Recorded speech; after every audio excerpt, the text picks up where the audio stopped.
Mais vous vous rendez compte qu'il a dit Izuku? Franchement, juste avec ça, je suis trop bien. Mais vous inquiétez pas, on va parler un petit peu parce qu'il y en a qui trouvent que c'est un petit peu trop son discours. Mais croyez-moi, je pense que pas du tout, justement, c'est très approprié.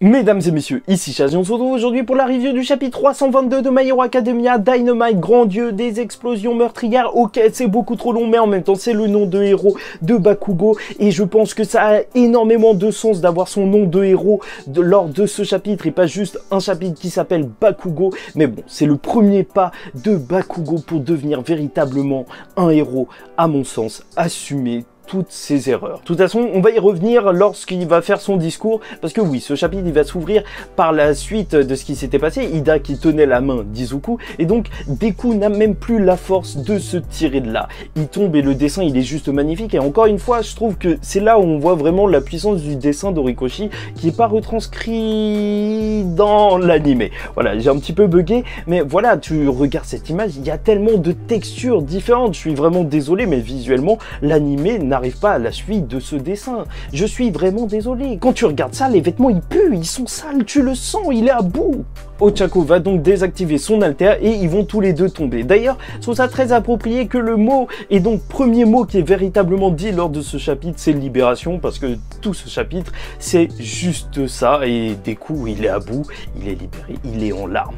Bref, c'est Kirishima qui va l'attraper, et franchement, on sent qu'il y a vraiment un poids, tu sens vraiment que le dessin d'Horikoshi, il marche, tu vois que c'était dur de le rattraper, mais il ne vacillera pas. Mais surtout, ce qui est fort, c'est que c'est vrai que Kirishima, il est tellement approprié, c'est vraiment ce personnage parfait pour ça. Quand tu as un truc à envoyer, tu sais que tu peux compter sur Kirishima, et je l'aime beaucoup trop. Bref, justement, il va se souvenir d'une histoire d'un enfant sans alter qui avait sauvé une autre personne, et c'est ça qui l'avait un petit peu inspiré, et là, il va directement faire le rapprochement avec Deku, pour nous montrer, en fait, et ce qui est très important lors de ce chapitre, c'est que Deku a toujours été un héros, même avant qu'il ait son alter, même si c'était le propos depuis le début du manga, c'est très important de le rappeler là. Et Ida, d'abord, il va être impressionné parce que Kirishima, il est arrivé pile au bon moment, mais ça, c'est sous la supervision des ordres d'Endeavor. C'est assez cool de voir que Endeavor, il voit ce qui est en train de se passer, il voit même qu'il aurait pu aider, mais il a préféré envoyer Kirishima pour que tout ça, ça se règle entre eux. Il a vraiment appris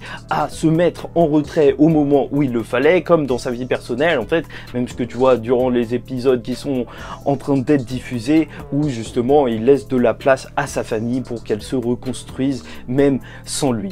Mina va demander à Deku de revenir et d'arrêter de faire cavalier seul. Et bon, ça fait du bien d'entendre ça, mais bien sûr, Deku, pour lui, en fait, il veut juste pas les mettre en danger. Et c'est là que Bakugo va parler. Sortez les mouchoirs! En plus, je trouve ça vraiment très bien vu que la tête de Deku qui est dessinée ici, elle ressemble énormément à la tête de Shigaraki quand il était totalement perdu, déboussolé. Comme quoi, en fait, la différence entre les deux et ça a été montré tellement de fois, c'est surtout que Deku, lui, a des personnes sur qui compter, et même si il est au bout. Et donc, il va lui demander si il se souvient de ce qui s'était passé, de ce qu'il lui avait dit après que Shigaraki, lui, troll le bille. Et ce qu'il lui avait dit, c'est qu'il ne devait pas penser qu'il pouvait gagner seul. Son corps a bougé seul avant de le dire.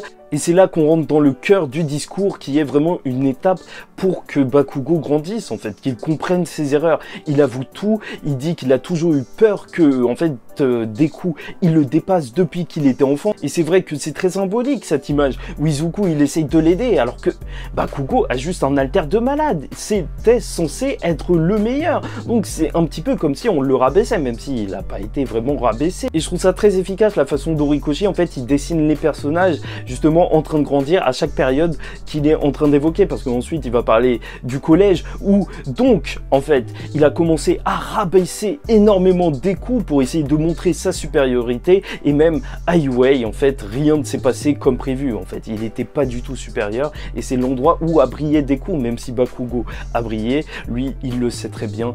Deku a été juste incroyable. Et là, Bakugo s'est excusé, et devant tout le monde, ça je trouve ça très intéressant, ça montre en fait toute la sincérité qu'il a en fait, il assume entièrement ce qu'il a fait, même devant d'autres personnes, toute l'humilité qu'il a sincèrement face à ce qu'il a réalisé. Et bien sûr, il dit que le chemin du One for All, il n'est pas forcément mauvais, sauf que maintenant, Deku ne peut pas y arriver seul. Pour surpasser All Might, ils doivent tous le faire, tous ensemble. Et à ce moment-là, Deku, il a vraiment réalisé que, en fait, ils avaient énormément grandi. Ses camarades, ils l'ont devancé. Même si lui, certes, peut-être qu'il est plus fort, là, ils ont atteint une maturité que lui, peut-être, il n'avait pas en faisant cavalier seul. Bien sûr, Deku, il veut s'excuser par rapport à ce qu'il avait dit, comme quoi il pouvait pas tenir le rythme, sauf que, voilà, il n'en peut plus, il tombe juste et Bakugo, il va le rattraper.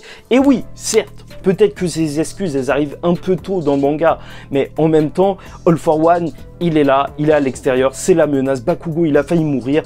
En même temps, il fallait bien qu'il le fasse et qu'il fasse ses excuses, et je pense que même pour lui, il devait se rendre compte que là, ça devient un petit peu trop grave pour laisser passer ça pour plus tard. Et en plus, c'est tellement intelligent en fait de terminer cette confrontation par Bakugo. Bakugo qui est vraiment le seul qui peut comprendre Deku, je le répète. Et là, ça se voit encore plus parce que quand on est en train de nous rappeler justement que Kirishima nous rappelle que Deku avait sauvé Bakugo, bah justement, Bakugo, lui, il le sait. Peut-être que pour ses autres camarades, en fait, Deku, c'est un mec fort qui prend des risques, sauf que non, pour Bakugo, lui, il a compris ça depuis bien longtemps parce qu'il le connaît depuis qu'il est petit. Il sait que Deku, en fait, même sans alter, même sans rien, il ira essayer de sauver des gens. Même si, justement, l'ennemi est trop fort, même si c'est trop dangereux, il ira, il est complètement inconscient et peut-être qu'il en mourra.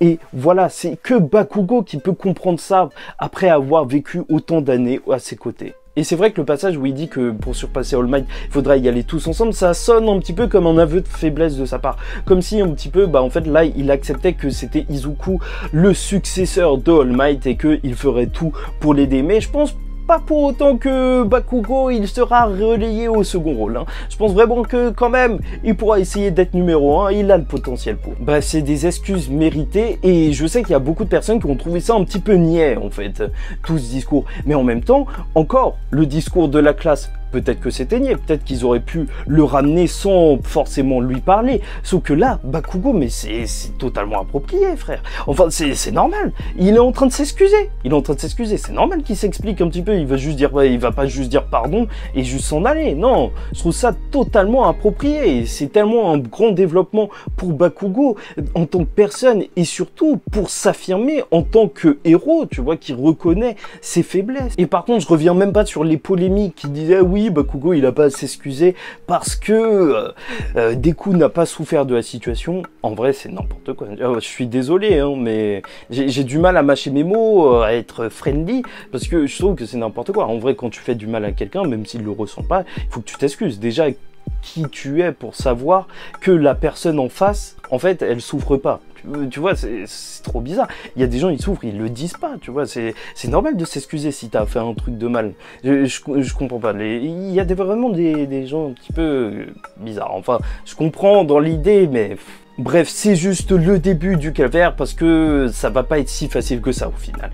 Ils arrivent et ils vont voir, on voit la tête de numéro 13 qui est en fait très mignonne, même si elle a des yeux bizarres. Et en gros, UA est devenue une véritable forteresse où les civils sont et en fait, au bout d'un moment, avec tout ce qui se passe, ils ont été forcés de par eux-mêmes, même de rentrer à UA pour se protéger et dans les autres centres de protection. Et il va y avoir énormément de civils qui sont contre parce que justement, Shigaraki, il cherche Deku. Même si Present Mike, il va essayer de calmer le jeu, Deku, il va essayer de s'en aller, sauf que Ochako va lui attraper la Et le chapitre se termine sur ça, sur la légendaire phrase, la punchline d'Ochako qui sauve les héros. Enfin, tu connais toute la punchline, désolé, je l'ai pas noté en entier. Et en plus, on nous fait référence à des sentiments connectés. Donc, est-ce qu'il y aura dans le prochain chapitre, carrément, un aveu, ça y est, un aveu de sentiments? Peut-être, peut-être pas. De toute façon, Yue, c'est sûr et certain, vu la forteresse, il faut la voir en action, donc ça va se faire attaquer. En plus, c'est le moment parfait pour révéler le traître. Et je sais pas pourquoi, ça a une vibe de Poudlard, tu vois. C'est l'endroit le plus sécurisé, mais c'est aussi l'endroit qui se fait tabasser à chaque fois. Yue. Ou en tout cas, les élèves prennent cher depuis le début du manga. Bref, ce chapitre était juste énorme. Vraiment, Bakugo a énormément évolué. Pour moi, en fait, j'avais des réticences par rapport au personnage parce que en soi, c'est un harceleur. Tu vois, c'est en vrai, on a beau dire ce qu'on veut et tout. Quand il parlait mal de Deku et tout, quand il jetait ses notes par la fenêtre, en vrai, c'est pas si drôle que ça. C'est clairement, je vais pas dire deux mots, sinon je vais me faire striker. Mais là, ça fait plaisir parce que en soi, en fait, tout le monde peut changer. C'est normal de faire des erreurs, mais pour changer, il faut encore les reconnaître. Et pour vraiment les reconnaître, il faut encore s'excuser. Et c'est ce qu'il a fait, donc voilà. Juste magnifique. Depuis le temps qu'on attendait ça. Enfin, que j'attendais ça personnellement, parce que jusque-là, j'avais du mal à apprécier pleinement le personnage de Bakugo. Maintenant, ça y est, ça peut devenir un bon. Juste ces surnoms qui... Bon, ça dépend.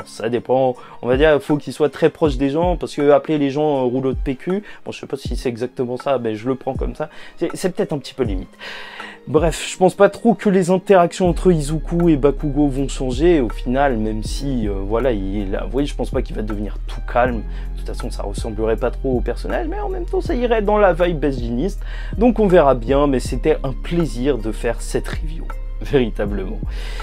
Franchement, faire une review d'un chapitre comme ça, mais c'est légendaire, tu vois. Je pourrais me dire, et même dans 5-6 ans, à la fin de My Hero Academia, dans 10 ans, dans 30 ans si tu préfères, que ouais, j'aurais fait la review du chapitre où Bakugo s'est excusé. Et j'étais avec toute la cobu et tout. C'est le feu, c'est le feu. Nous vivons une grande époque. Bref, n'hésitez pas à liker, disliker la vidéo si ça vous a pas plu, commentez, donnez-moi votre avis sur ce chapitre. Je suis sûr que vous avez plein de choses à dire super intéressantes. Et en attendant la semaine prochaine et le prochain chapitre de My Hero Academia, non, je crois qu'il y a une pause du job. Alors je vous dis ciao tout le monde, faites attention à vous, abonnez-vous et bien sûr, paix sur vous.